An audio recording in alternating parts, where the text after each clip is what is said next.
Hola, muy buenas noches. Muchas gracias por la invitación. Un gusto estar de nuevo con ustedes.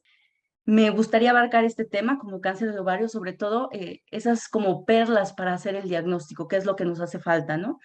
Hablar de estos temas que son pues súper importantes. Dentro del contenido de la sesión abordaré obviamente un poco de epidemiología del cáncer de ovario, los factores de riesgo más asociados al desarrollo del mismo, los signos y síntomas que presentan estas pacientes y que muchas veces pasan desapercibidos, el diagnóstico o todo el equipo que se necesita para hacer el diagnóstico o pensar en el diagnóstico de estas pacientes, cómo debemos referirlas, en qué momento debemos pensar en enviarlas a un especialista, porque esto también va a depender mucho del éxito del tratamiento y del pronóstico de la paciente que sea atendida por un especialista en el tema.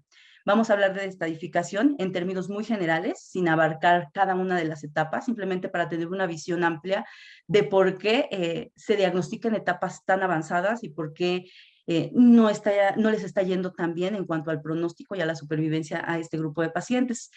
Y por último, hablaré muy brevemente del tratamiento. El tratamiento en el cáncer de ovario actualmente ha cambiado de forma importante en la última década con el advenimiento de los inhibidores de PAR. Entonces, ha dado un panorama totalmente diferente a esta enfermedad, pero aún así mencionaremos algunos puntos muy importantes o qué es lo que ha cambiado. Dentro de la epidemiología, pues es muy importante recordar que a nivel mundial, en todas las mujeres, el cáncer de ovario ocupa el octavo lugar. Y uno podría pensar, pues es el octavo lugar, está primero cáncer de mama, está cáncer cervicouterino, endometrio, pero más adelante veremos la importancia de que aunque sea un octavo lugar, tiene un impacto muy importante en la mortalidad. Se reportan para el 2020 313.959 nuevos casos de cáncer de ovario. Como pueden ver en este mapa, la distribución o el número de casos obviamente cambia dependiendo de la región en que se encuentren, del índice de desarrollo humano, pero en general aquellos países con índices de desarrollo humano alto, pues son aquellos como Europa, Norteamérica, en donde tienen una incidencia un poco mayor comparado con África, Asia, Sudamérica, etcétera. En cuanto a la mortalidad, también ocupa el octavo lugar por muertes en mujeres. Ajá. Igualmente, lo supera mama, lo supera cervix y cáncer de ovario es el octavo lugar en las mujeres, con cerca de 207.252 muertes durante el 2020. Como pueden ver en el mapa, es muy diferente la mortalidad en cada sitio. Como se pudieron fijar, la incidencia en África era mucho menor que en otros países, pero pueden ver en este mapa que la mortalidad incluso es mayor que en algunos países de Europa o incluso que en Norteamérica, ¿no? Esto, pues obviamente porque se detecta en etapas un poco más avanzadas. Si nos vamos a porcentajes, generalmente el cáncer de ovario representa solo el 3.4% de todos los casos de cáncer. Ajá. Y solo representa el 4.7% de todas las muertes por cáncer. Sin embargo, a pesar de que se pudiera pensar que son pocos casos, podemos ver que el 66% de todas estas pacientes que van a presentar un cáncer de ovario van a fallecer anualmente, lo cual es un dato pues muy alarmante, ¿no? Porque nos habla de que estos pacientes están llegando en etapas muy avanzadas, que no están teniendo el tratamiento pues curativo y pues por eso tienen esa gran cantidad de muertes. Si nos ponemos a pensar en cuanto a los cánceres ginecológicos, ya no solo en la mujer, sino ginecológicos, abarcando únicamente ginecológicos, el cáncer de mama ocupa el primer lugar. Ajá, es el número 1, seguido del cáncer cervicouterino, y en tercer lugar, el cáncer de ovario. Sin embargo, esta gráfica la puse para que se puedan dar cuenta que a pesar de que cáncer de mama o cáncer cervicouterino tienen una mayor incidencia, la mortalidad que tienen es mucho menor a la que se provoca con el cáncer de ovario. Por ejemplo, de todas las pacientes que presentan un diagnóstico de cáncer de mama, el 30% tendrá una defunción, mientras que en cáncer cervicouterino el 56% y en el cáncer de ovario cerca del 66%. Es por eso que el cáncer de ovario se conoce como uno de los cánceres más letales. Y esta pues, epidemia del cáncer en general no va a cambiar en los próximos años, es decir, no vamos a ver una disminución, al contrario, se espera o las proyecciones que hay nos muestran que va a haber un incremento muy importante del número de casos. Por ejemplo, en el 2020 hablábamos de aproximadamente 314.000 nuevos casos, se estima que para el 2040 aumente hasta 446,000, lo cual es pues verdaderamente un número estratosférico. Si nos vamos a la mortalidad, también va a aumentar casi en un 50%. Se estimó ahorita en el 2020 cerca de 207,000 fallecimientos y para el 2040 se estiman 314,000 defunciones. ¿Qué pasa en México? En México, si recuerdan, en las primeras diapositivas que mostré, cáncer de ovario se encontraba en el lugar número 8 dentro de los cánceres femeninos. En México sube hasta el lugar número 6. Se estiman aproximadamente 4,963 nuevos casos para el 2020. Mientras que para la mortalidad igualmente sube de lugar, se encuentra en el lugar número 6, con aproximadamente 3,038 muertes para el 2020 en nuestro país. Si nos vamos nuevamente a la mortalidad por cáncer en la mujer mexicana, ya vemos que las pacientes con cáncer de mama en nuestro país tienen una mortalidad aproximada del 26% para el año 2020, cáncer cervicouterino de 45% y cáncer de ovario hasta el 61%. Es decir, se repiten los patrones que se conocen mundialmente y cáncer de ovario sigue siendo una enfermedad pues letal. Vamos a hablar un poquito acerca de los factores de riesgo que lleva a esta enfermedad. Los factores de riesgo los voy a ir desglosando un poquito más adelante, pero en general hablamos de una enfermedad avanzada, con una edad media de aproximadamente 63 años. Tiene que ver con la menarca. Aquellas pacientes con menarcas tempranas o menopausias tardías tienen un RR de 1,46, es decir, está aumentado. La nuliparidad también se ha asociado con un incremento del riesgo. La endometriosis tiene un RR de hasta el 2,5. La radiación pélvica, en aquellas pacientes que han recibido algún tipo de tratamiento de radioterapia, un RR de hasta 2,08, y el tabaquismo, que generalmente está asociado a la mayoría de los tumores. Pero también sabemos que en cáncer de ovario, como en cáncer de mama, hay factores genéticos. El más común, pues el síndrome de mama-ovario, mutaciones en BRCA1 o BRCA2, y obviamente esto con una mayor incidencia en cáncer de ovario en pacientes pues más jóvenes, ¿no? Comparada con la edad media de aquellas pacientes que no tienen esta mutación, edades menores a 50 años. Y pues también el síndrome de Lynch puede estar asociado hasta en un 38%. Desglosaré más o menos algunos. Dentro de los antecedentes familiares es súper importante recordar que en mujeres con 2 o 3 familiares con cáncer de ovario, el riesgo aumenta a un 7%. Entonces, todas estas mujeres que tienen familiares con cáncer de ovario, es importante o es mandatorio hacer algún tipo de prueba genética, pues para confirmar o descartar que se tenga esta mutación solo en aquellas que tienen riesgo. También antecedentes de cáncer de ovario o mama en un paciente o en un familiar joven. El antecedente personal de cáncer de mama también es indicativo de hacer una prueba genética.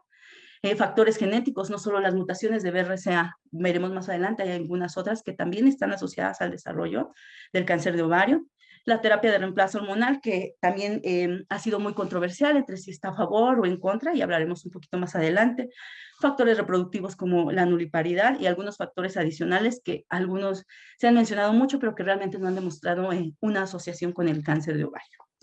La edad, como sabemos, es el factor de riesgo más común. La edad de presentación en estas pacientes, en la mayoría de los casos, es entre 55 a 64 años, con cerca de la cuarta parte de todos los casos, seguido por las 65 y 74, que abarca casi la otra cuarta parte de todos los casos. Es decir, entre 55 y 74 años vamos a detectar el 50% de todos los tumores de ovario.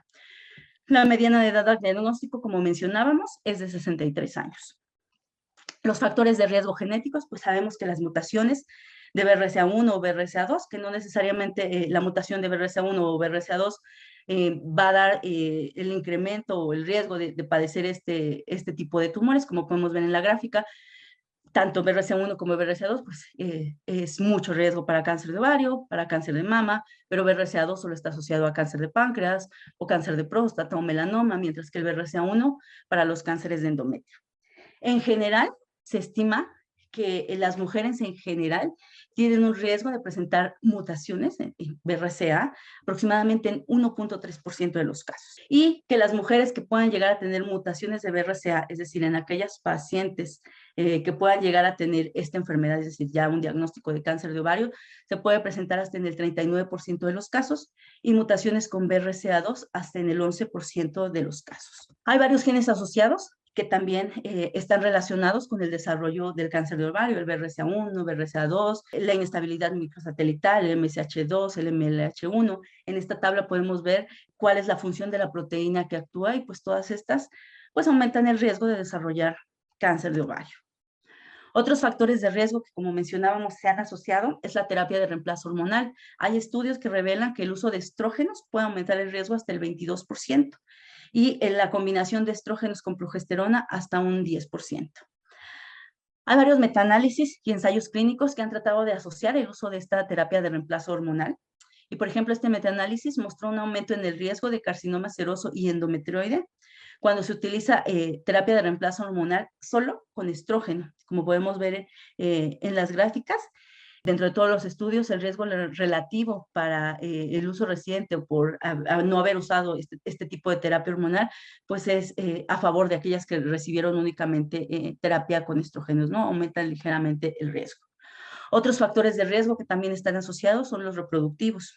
Por ejemplo, la nuliparidad, la endometriosis y aquellos que se han asociado a una disminución en el riesgo, el embarazo a término, la salpingoclasia, la salpingectomía, la forectomía, la histerectomía, también han sido asociados a una disminución en el riesgo de desarrollar esta enfermedad. Por ejemplo, en este estudio es un análisis de regresión logística de 3 estudios en casos y controles para ver la asociación de la endometriosis con el riesgo de desarrollar algunos tipos de cáncer de ovario, algunos subtipos especiales. Entonces, hicieron 2 grupos de control, uno con 13,226 mujeres en las que pues no tenían, que desarrollaron cáncer de ovario y las que no desarrollaron cáncer de ovario. Hicieron el análisis de los mismos y como pueden ver en esta gráfica, aquellas pacientes, bueno, este es como el resumen o la combinación de todos estos estudios, porque fueron estudios en países europeos, americanos, incluso de Asia. Y entonces en este estudio lo que podemos ver es que sí hay un aumento en el riesgo de desarrollar cáncer de ovario con la endometriosis. En esta gráfica para señalarla, bueno, en la gráfica que se encuentra abajo, aunque la P, como pueden ver, no es estadísticamente significativa porque hay algunos de los pacientes, o bueno, de las personas que cruzaron la unidad en el estudio, pues hay cierta tendencia para ver esa asociación entre el desarrollo de subtipos. Como pueden ver en esta gráfica, es como global, las gráficas previas que presenté, es decir, incluye todos los subtipos, pero si ya nos vamos a dividirlos a cada uno de los subtipos histológicos, podemos ver que algunos sí están muy asociados a desarrollar, que la endometriosis está más asociada a desarrollar estos tipos de histologías, por ejemplo, el células claras, el endometrioide o el seroso de bajo grado. Esos sí fueron estadísticamente significativos y esos sí se asociaron con el hecho de tener endometriosis. Otros factores asociados que también han dado mucho de qué hablar y que se han estudiado en muchos otros tipos de tumores, pues es, por ejemplo, la obesidad. Hay varios estudios en cáncer de ovario para también ver este riesgo. Por ejemplo, un metaanálisis mostró que hay un aumento en el riesgo de hasta 13% por el aumento de peso de 5 kilogramos. Y como tal, la obesidad confiere un mal pronóstico en las pacientes que tienen un diagnóstico de cáncer de ovario, tanto por el tratamiento, para hacer el diagnóstico, como en el pronóstico las complicaciones que pudiera haber. Otros metaanálisis también sugieren que un beneficio de la actividad física regular pueden disminuir el riesgo de desarrollar cáncer de ovario con una reducción de hasta 30 o 60% en las mujeres que son más activas. Otros factores adicionales que son en muchos casos pues mitos o que a lo mejor las pacientes preguntan o que pueden ser que se han querido ver esa asociación. Por ejemplo, es el talco, que es como algo que a veces preguntan mucho las pacientes y en realidad nunca se ha confirmado una asociación real entre el uso de talco y un aumento en el riesgo de cáncer de ovario. El tabaco, ese sí, como ya hemos mencionado, como en casi todos los tumores, pues aumentan el riesgo, particularmente de carcinoma mucinoso. La aspirina, que se ha probado en otro tipo de tumores, también ha sido aprobado en el cáncer de ovario y lo que busca pues, es disminuir el riesgo de que las pacientes desarrollen cáncer de ovario, como se ha demostrado con cierta tendencia en otro tipo de tumores, pero aquí pues no hay ninguna asociación. otras suplementos, vitaminas que se han probado como vitamina A, los folatos, vitamina C o vitamina E, incluso el té negro, que también lo escucharemos mucho de las pacientes acerca de que el consumo de este tipo de vitaminas pueden disminuir el riesgo, pues tampoco tienen una asociación confirmada.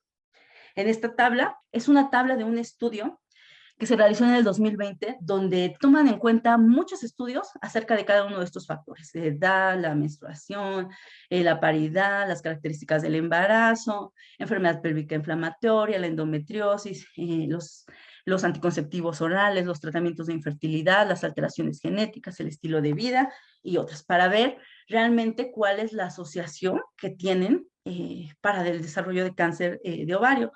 Dentro de lo que ellos encontraron fue que la edad obviamente es predisponente, como ya lo habíamos dicho. Los factores relacionados a la menstruación, que ya habíamos mencionado, también lo pueden predisponer. La edad de la menarca y la menopausia, por ejemplo, ellos encontraron que es, dentro de todos los estudios que revisaron, todavía se puede considerar que es un poco controversial. La paridad definitivamente es protectora, es decir, tener hijos a la nuliparidad confiere el riesgo. Y como pueden ver en esta gráfica, pues varios, ¿no? Hay varios que siguen siendo controversiales, como la dieta, la obesidad, el alcohol, la cafeína, lo que obviamente está muy asociado, pues lo que ya habíamos dicho, la historia familiar, las mutaciones de BRCA, el síndrome de Lynch, incluso lo dejan aquí como protector, y dentro de los hormonales, pues igualmente lo ponen como protector, los métodos anticonceptivos, particularmente los que son únicamente de estrógenos. Pero pues también igual, en todos los estudios tienen sus pros y sus contras.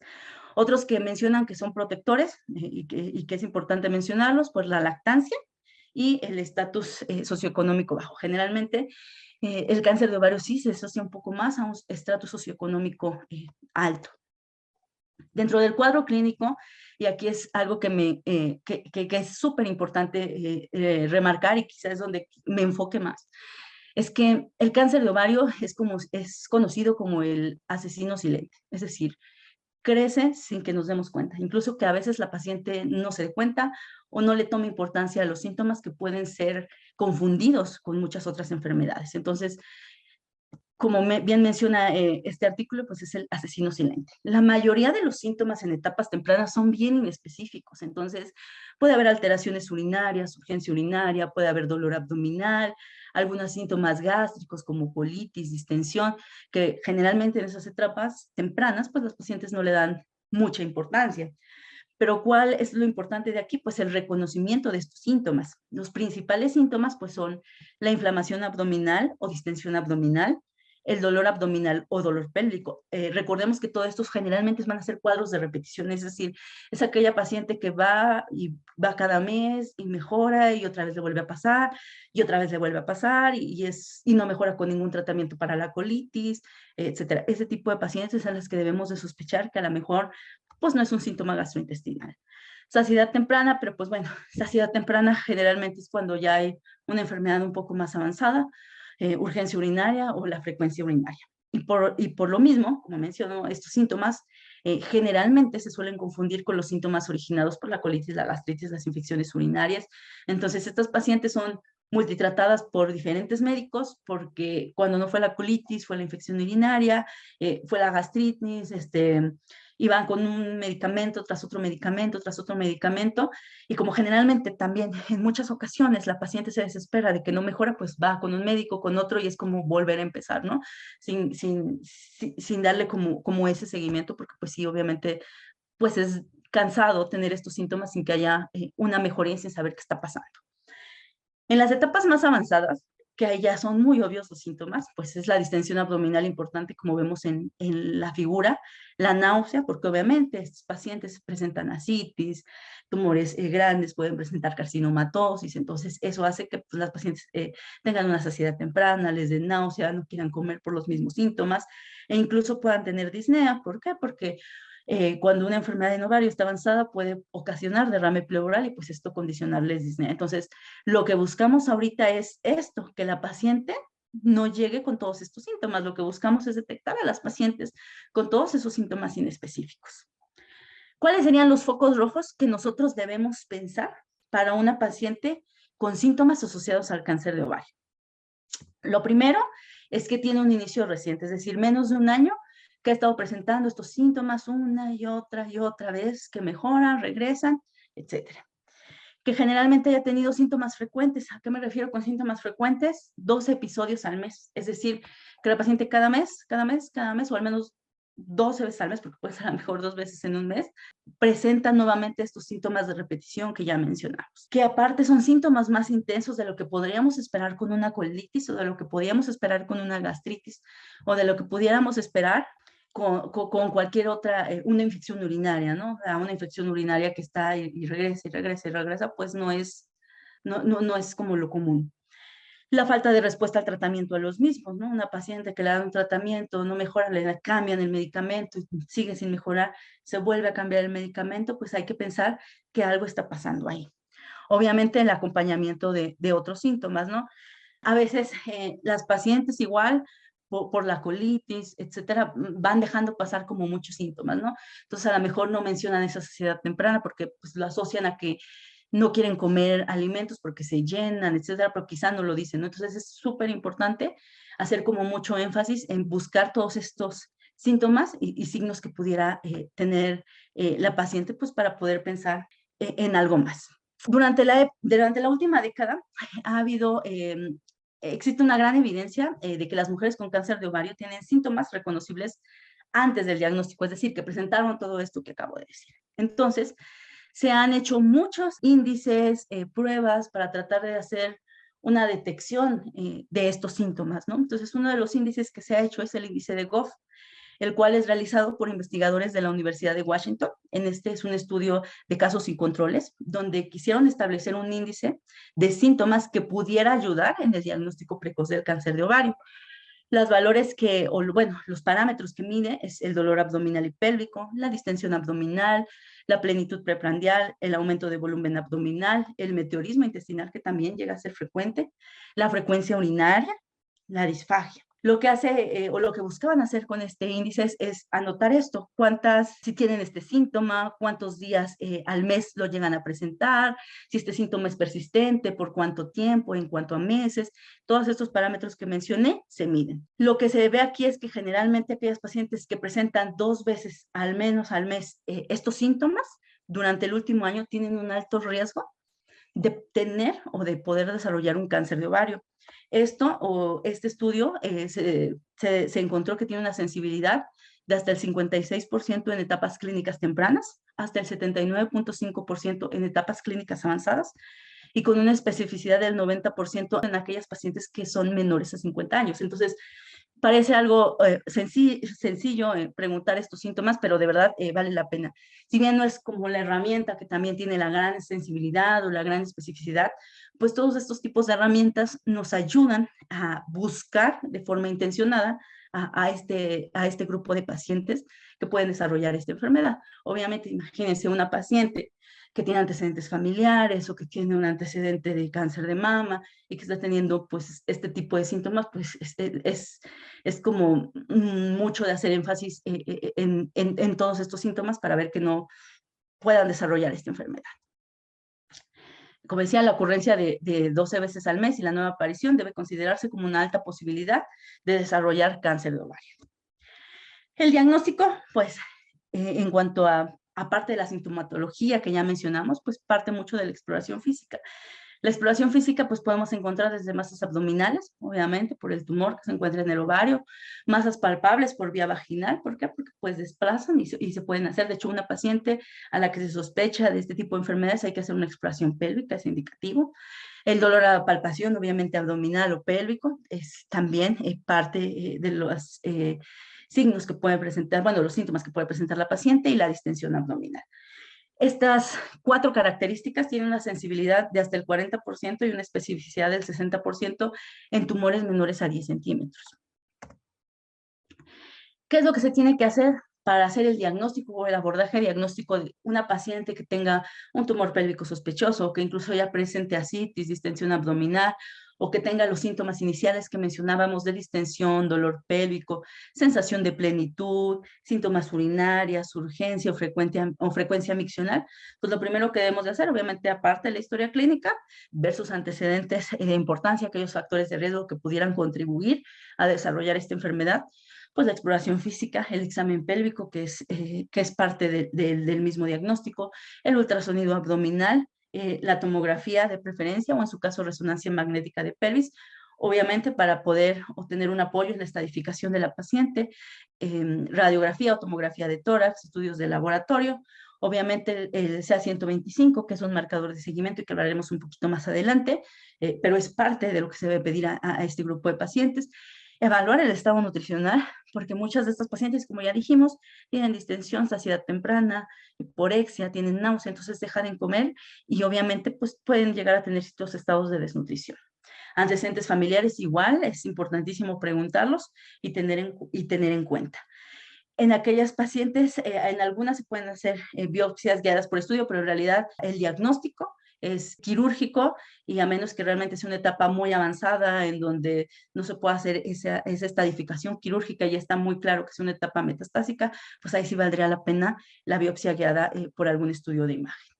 Dentro de los estudios de imagen hablábamos que el ultrasonido transvaginal es de apoyo. En las características que pueden estar asociadas para el cáncer de ovario, pues son un componente sólido, nodular o papilar, que los septos estén irregulares o gruesos, que midan más de 2 a 3 milímetros, que haya un flujo en el componente sólido en el ultrasonido Doppler, la presencia de ascitis, principalmente en aquellas pacientes posmenopáusicas, y la presencia de masas o implantes peritoneales. Otros estudios que apoyan, pues es el CA125. Sabemos que el CA125 es un biomarcador que es muy utilizado para la evaluación de masas anexiales. Pero pues sabemos también que este tiene sus ventajas y sus desventajas. Dentro de sus desventajas es que tiene una baja sensibilidad para la enfermedad temprana y para algunos subtipos histológicos como el mucinoso o células claras que no elevan ese marcador de forma tan importante como otras histologías.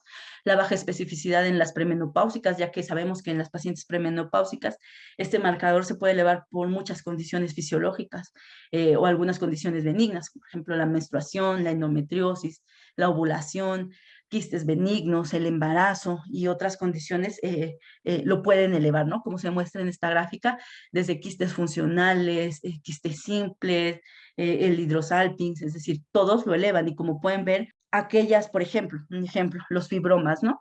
Pueden elevar el marcador hasta niveles pues, muy importantes, casi hasta de 1000 unidades, mientras que hay tumores ya invasivos, etapas 1, 2, 3, como pueden ver en la gráfica, que no lo van a elevar, valores cercanos a 10. Sabemos que el valor de corte es de 35, entonces es por ello que aún el C125 no es como el marcador ideal para hacer el diagnóstico de cáncer de ovario. Apoya, ¿sí? Porque una elevación muy significativa pues es muy sugerente de, pero también sabemos que hay pacientes que no lo van a elevar. Pero la utilidad de tomarlo siempre es que es un marcador que nos va a ayudar para el seguimiento y para valorar las respuestas de estos pacientes a los tratamientos. Entonces, por eso es parte del abordaje que requieren. Las recomendaciones para hacer una referencia al especialista, al ginecólogo oncólogo, al cirujano oncólogo, pues hay que partirlas en dos, ¿no? Aquellas pacientes posmenopáusicas y aquellas mujeres premenopáusicas. Las posmenopáusicas, pues una paciente posmenopáusica con una masa pélvica, con características sugestivas, ya vimos como cuáles por el ultrasonido, que incluso ya llega a tener ascitis o evidencia de metástasis o una elevación del C125 mayor a 35, la recomendación es referirlo a un ginecólogo-oncólogo o a un cirujano-oncólogo. Aquellas pacientes premenopáusicas que tengan una masa pélvica con las características que mencionamos, que ya presenten ascitis o metástasis y que estas presenten una elevación importante, porque ya vimos que ellas pueden elevar el marcador en ciertas condiciones, también es sugerente de que puedan tener un cáncer de ovario. Entonces, la recomendación es la referencia a un especialista.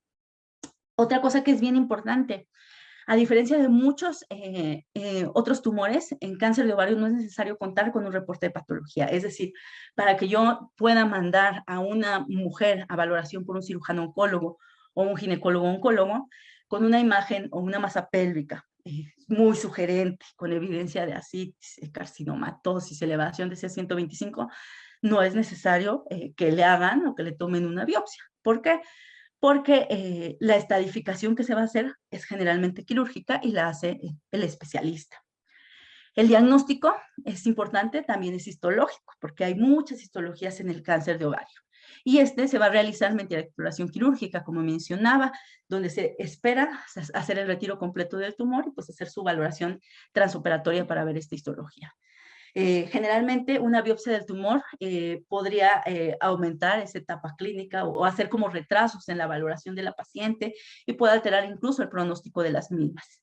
Luego de confirmar que se tiene un diagnóstico de malignidad, lo ideal es realizar una cirugía conocida como rutina de ovario, que la hacen los doctores de cirugía oncológica o de ginecología oncológica y que pues obviamente sirve para retirar los posibles sitios afectados y completar la etapificación de esta enfermedad. El tratamiento, esto es súper importante, el tratamiento quirúrgico por cirujanos no oncólogos se ha asociado con un tratamiento subóptimo y con una disminución en la supervivencia. Aquí sí hay muchos estudios que han visto que aquellos cirujanos que no son expertos en el tema pueden no hacer quizá la cirugía o tener el expertise para hacer la cirugía que requieren estos pacientes. Y pues al no hacer una cirugía completa, pues eso afecta el pronóstico de la paciente, su supervivencia. Entonces es bien importante, no hay que esperar a tener la biopsia, una imagen sugerente, hay que mandarla a un tercer nivel o hay que mandarla al ginecólogo oncólogo o hay que mandarla al cirujano oncólogo. Ya que hacemos esta estadificación quirúrgica, pues ya vemos los subtipos histológicos. En cáncer de ovario hay varios tipos de histologías, las principales y la que representa cerca del 90% de los casos son los de origen epitelial. Dentro de estos se encuentran algunos subtipos como el seroso, el mucinoso, el endometrioide, el de células claras. Hay otros que representan cerca del 5 o 10% de los casos, divididos más o menos, que son aquellos tumores germinales, de los cuales quizás ahorita no abarque un poquito más, pero son aquellos como los disgerminomas, carcinomas embrionarios, coriocarcinomas, tecomas. Y muchos de estos, a diferencia de los carcinomas de origen epitelial que se presentan en mujeres con edades un poco mayores, estos tumores son presentados en pacientes más jóvenes, incluso a veces que estos tumores se detectan en 16 años, 17, incluso hasta los llegan a ver pediatras, ¿no? Son como un poquito más comunes en etapas más tempranas, pero también una mujer joven que tiene una masa pélvica. Generalmente estos sí tienen ciertos marcadores que se pueden elevar, como fracción beta, deshidrogenasa láctica, alfa-fetoproteína. En ellas es también importante hacer una referencia para una valoración por un cirujano oncólogo o un ginecólogo oncólogo. Otros también que son raros son aquellos tumores de los cordones sexuales, que son los de las células de la granulosa, los tecomas, los fibromas, los de células de Sertoli o los de Sertoli-Leydig. Todos, cada uno de los tres se comportan de manera diferente, responden diferente a los tratamientos de quimioterapia y en todos tiene un papel muy, muy importante la cirugía. Es por eso que estas pacientes, de verdad es bien importante referirlas a un cirujano especialista en este tipo de enfermedades. Dentro de los subtipos histológicos de los epiteliales, que son los más comunes y ya mencionábamos, pues se encuentra el seroso papilar de alto grado, el de bajo grado, el mucinoso, células claras y endometrioide.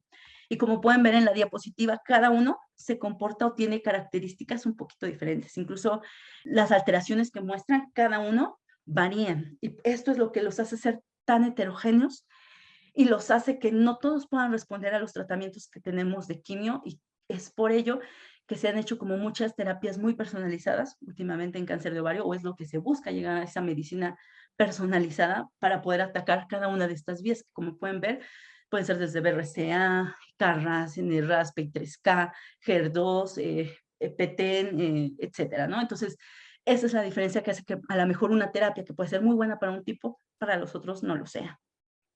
Dentro de la estadificación no me voy a detener en cada una porque se dividen las etapas 1 en varias etapas, las 2, 3, 4. Pero en términos generales es como la idea básica que debemos de tener. Las etapas 1 pues son aquellos tumores que están en uno o solo o en los dos ovarios, pero solamente limitadas a los ovarios. Las etapas 2 son aquellas que ya invaden el tumor dentro de la pelvis, el útero, por ejemplo. Las etapas 3 ya son aquellas que invaden los ganglios linfáticos de la cavidad, los ganglios pélvicos, etcétera.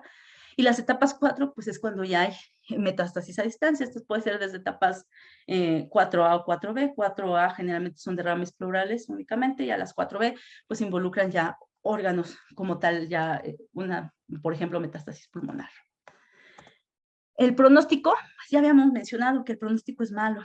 La supervivencia para este grupo de pacientes a 5 años, según el CIR en Estados Unidos, donde tienen una gran cantidad de información acerca de cáncer, es aproximadamente del 50%. Es decir, tener cáncer de ovario es realmente un volado.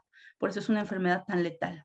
Y obviamente esta supervivencia puede ser mayor o puede ser menor, dependiendo de la etapa en la que se encuentre. Las etapas localizadas, es decir, las que están en el ovario, pues van a tener una mayor supervivencia a 5 años, arriba del 90%. Pero si ustedes se fijan, las enfermedades localizadas se detectan en una cantidad muy pequeña, menos del 20% se detectan en etapas pues, localizadas, ¿no? En los ovarios. Las etapas ya regionales que abarcan órganos que se extienden a la pelvis o que ya tienen afección de ganglios, pues ya esas etapas se encuentran hasta en otro 20%, y su supervivencia baja un 20%, es decir, su supervivencia a 5 años es cerca del 70%. Si nos vamos a las enfermedades metastásicas, es decir, aquellas que ya tienen enfermedad a distancia, representan más de la mitad de los casos, el 55%. Y obviamente la supervivencia en este grupo de pacientes pues disminuye, es cerca del 31%. Habrá otras que son no etapificadas. ¿Por qué? Porque muchas veces estos pacientes, como les mencionaba, pueden ser operadas por alguien que no es especialista y que a lo mejor no es una estadificación adecuada, y pues muchas veces queda como la duda entre la etapa realmente a la que fue, cuando ya llegan tratadas o multitratadas, ¿no? Entonces, por eso que se encuentran como en una etapa no conocida o no estadificada, y pues eso es también generalmente tienen una supervivencia a 5 años pues muy bajita, del 36%. Si nos vamos a hablar de enfermedad recurrente, ya decía que de por sí aquellas pacientes que tienen una etapa pues más avanzada tienen una supervivencia más bajita, pues esto también se explica porque a pesar de que a una paciente en alguna de estas etapas la llevemos a un tratamiento curativo, todas tienen alguna probabilidad de recurrencia. Entonces, una paciente con una etapa clínica 1 tendrá una probabilidad de recurrencia del 10%, mientras que una paciente con una enfermedad metastásica, es decir, 9 de cada 10 van a recurrir. Y es esto lo que hace que tengan una sobrevida muy baja. La recurrencia en general de todas las etapas, como ya vimos, la mayoría se encuentran entre la 3 y la 4, es decir, se documentan en etapas 3 o 4, recurren hasta el 70-80%. Su supervivencia global, si ya nos vamos específicamente a esas etapas, es menor al 30%. Entonces, esa es la importancia de buscar o de pensar en estas pacientes que tienen estos síntomas, pues tratar de encontrar pues estas etapas tempranas. Importante o algo que tiene mucho que ver en el pronóstico de la enfermedad recurrente, pues es el tiempo de la recurrencia. No es lo mismo una paciente que recurre a los 6 meses que una paciente que recurre a los 2 meses que una paciente que progresa a un tratamiento de quimioterapia. Por ejemplo, las pacientes que progresan a un tratamiento de quimioterapia, pues la supervivencia a 5 años no supera el 20%, es decir, es muy bajita. Ahorita lo veremos un poquito en el tratamiento, pero hay algo que se llama sensibilidad a platino, que es la droga como más utilizada en este tipo de tumores. O sea, aquellas pacientes que hacen resistencia a este medicamento, pues son las que tienen un pronóstico pues sombrío. En esta gráfica podemos ver la supervivencia de cerca de 11.738 casos, obviamente, en Estados Unidos, entre 1998 y 2002.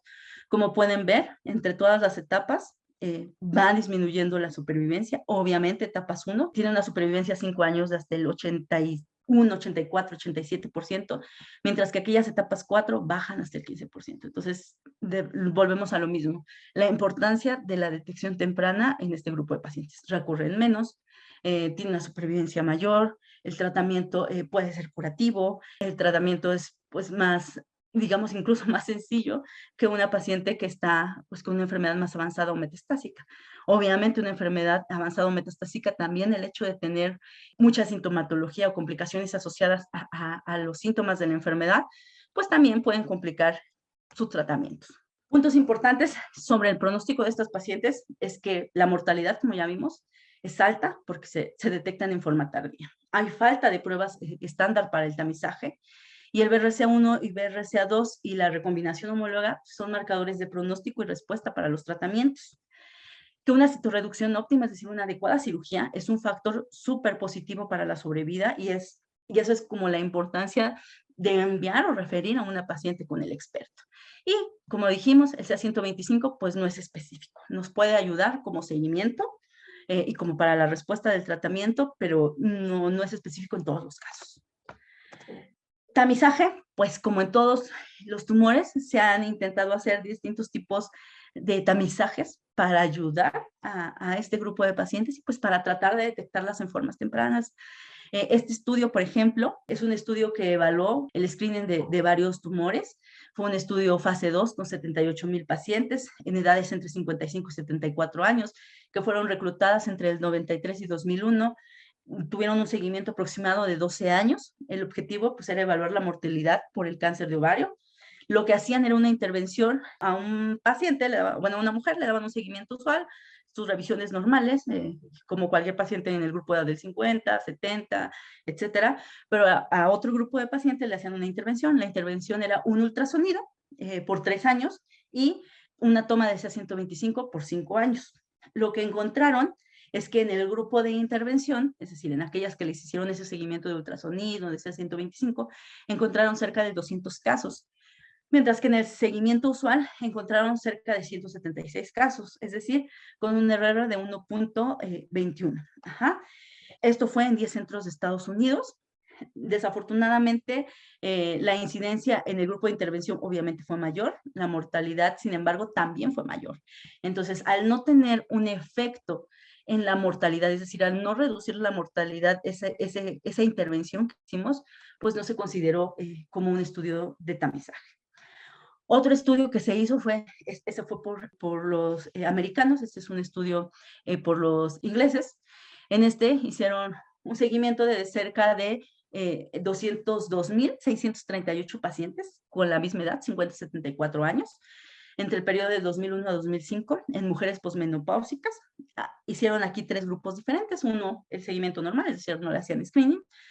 Otros le hacían un tamizaje anual únicamente con ultrasonido y a otra le hacían un tamizaje anual con ultrasonido más un CA125. El seguimiento de este grupo de pacientes fue de 16 años. En el grupo en el que tuvieron un seguimiento pues, sin screening, etcétera, fueron aproximadamente 101, 314 análisis que se incluyeron.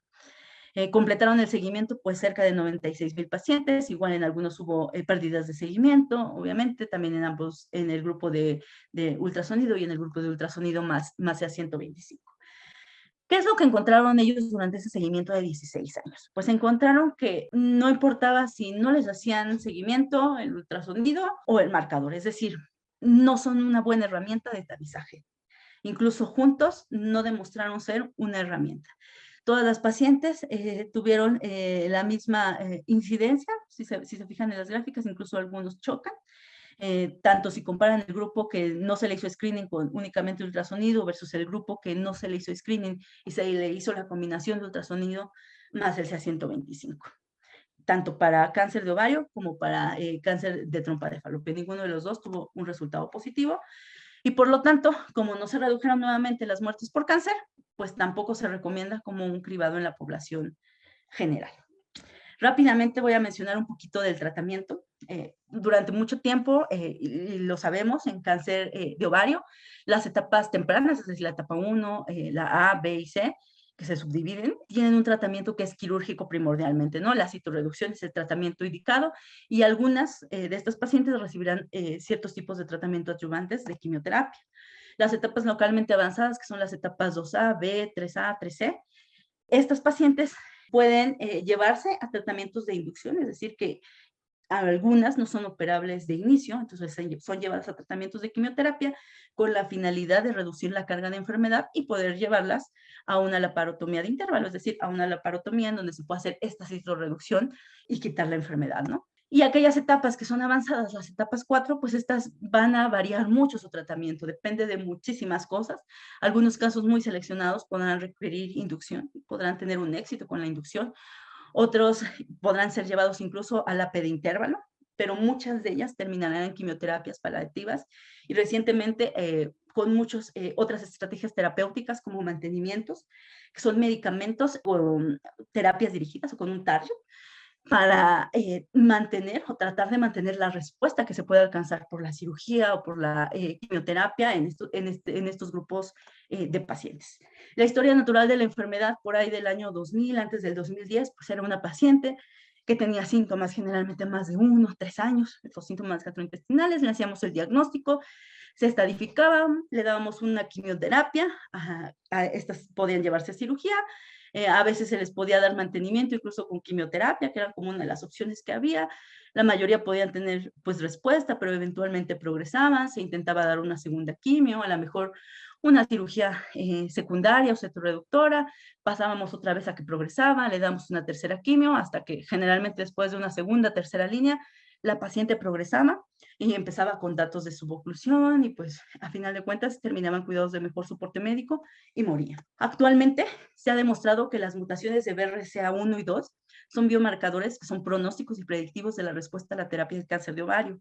Entonces, estos marcadores también van a servir para ver la respuesta que tienen estas pacientes a platino y su asociación va a mejorar la supervivencia libre de progresión y global en este grupo de pacientes. Y es por ello que surgieron los inhibidores de PAR.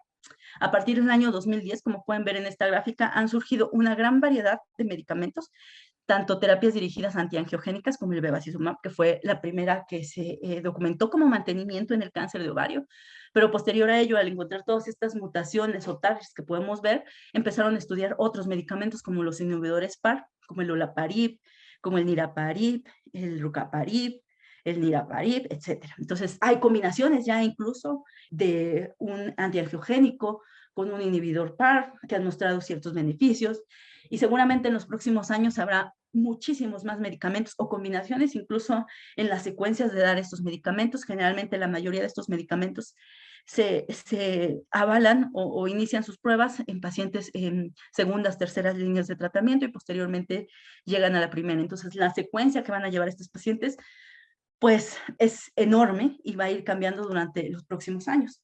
Por ejemplo, en esta gráfica pueden ver que ya esta historia natural que les mencionaba antes está un poco más larga, ya no es tan cortita como la que tenía, ¿no? Una paciente, en algunas que pueden tener ciertas prevenciones porque tienen mutaciones, etcétera, que pueden ser alguna cirugía de reducción de riesgo, por ejemplo, obviamente no todas, que pueden llevar a hacer la cirugía, o aquellas que inicialmente tienen una enfermedad, se les diagnostica y se les hace cirugía, pues se les puede dar tratamiento adyuvante o incluso neoadyuvante, después la cirugía, darles mantenimiento con el antiangiogénico, darles, si tienen alguna mutación de BRCA, algún inhibidor de PAR, van a mantener una respuesta, eventualmente tendrán una recurrencia, podemos pasar a una segunda línea, mantenimiento con otro medicamento, con otro inhibidor PAR, posteriormente progresar, pasar a otra línea y dependiendo de esta combinación, si di un medicamento, di otro, pues va mejorando mucho la supervivencia y el pronóstico de estos pacientes. Entonces, realmente el panorama que viene para estos pacientes, pues esperamos que sea mucho mejor. Falta mucho, pero en la última década hemos visto cambios significativos. Antes, de hecho, este es un árbol de todas las cuestiones o de todo lo que nos gustaría hacer con este grupo de pacientes. O sea, antes era paciente con cáncer de ovario, cirugía, quimio o quimio, cirugía, quimio, etcétera, o quimio únicamente, y no se veían como más cosas. Ahora con todos estos targets, con todas estas mutaciones que presentan, con estos tipos histológicos, con las características que tiene cada uno, ya podemos ver un montón de ramas, ¿no? Desde si una paciente la puede operar y tiene una cirugía óptima, si queda un residual, si fue subóptima, si de plano no se pudo operar, si me respondió, si no me respondió, si tiene una mutación. Como pueden ver, es un árbol que cada vez esperamos que se extienda más para ofrecer a este grupo de pacientes pues más opciones de tratamiento y sobre todo pues mejorar su calidad de vida. Esta, por ejemplo, es como las ramitas que vendrían en cada una de estas hojitas. Si pueden ver, pues habría que valorar el tipo histológico, el nivel de evidencia que tiene cada uno. Si se fijan, hay combinaciones diferentes, hay opciones diferentes en cada una de las guías y hay tratamientos que están actualmente en investigación o en estudios fase 3, dependiendo de si la cirugía es incompleta, si la cirugía es completa, si no hay residual, el tipo histológico, dependiendo de si es una etapa temprana. Es como muy grande hablar de cada uno de ellos. Yo creo que es una sesión sola para hablar de todos los tratamientos o de las opciones que tendrían estos pacientes, pero pues sí es para dar como un panorama de que ahora hay muchas cosas que se pueden hacer, pero que a final de cuentas lo más importante pues es hacer una detección lo más temprana posible para que esta paciente tenga un mejor pronóstico desde el inicio, ¿no? Y que en caso de que recurra, pues tenga muchas más opciones de tratamiento y que pueda tener una sobrevida buena y una calidad de vida buena, que a final de cuentas es algo que también se busca en este grupo de pacientes.